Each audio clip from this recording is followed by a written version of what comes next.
Aujourd'hui, une photo prise sur un téléphone peut apparaître instantanément sur un autre appareil, à l'autre bout du monde.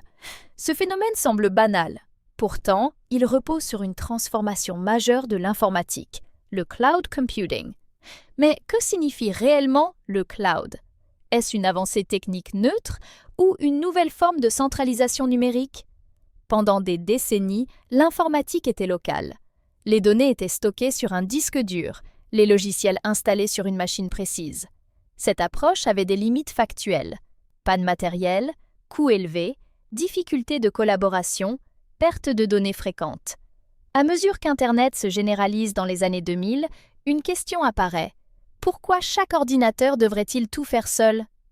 Le cloud ne désigne pas un nuage abstrait. Il s'agit de centres de données physiques, parfois grands comme plusieurs terrains de football. Le principe est simple. Stockage distant, puissance de calcul partagée, accès à la demande. Amazon, Google et Microsoft investissent massivement dans ces infrastructures dès les années 2010. Les faits montrent une baisse des coûts pour les entreprises, mais aussi une concentration sans précédent des ressources informatiques. Aujourd'hui, une grande partie du monde numérique repose sur quelques acteurs.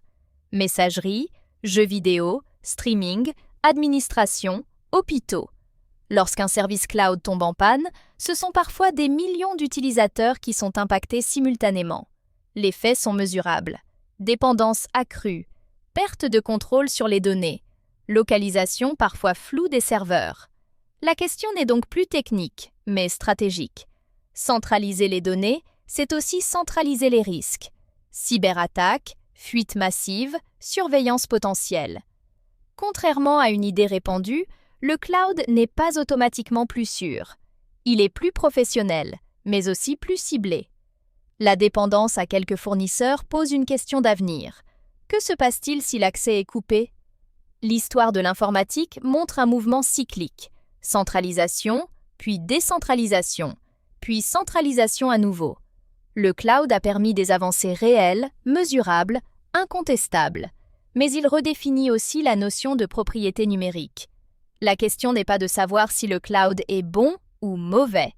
Elle est de savoir jusqu'où nous acceptons la dépendance. L'avenir de l'informatique pourrait ne pas être dans le nuage, mais dans l'équilibre entre contrôle local et puissance globale.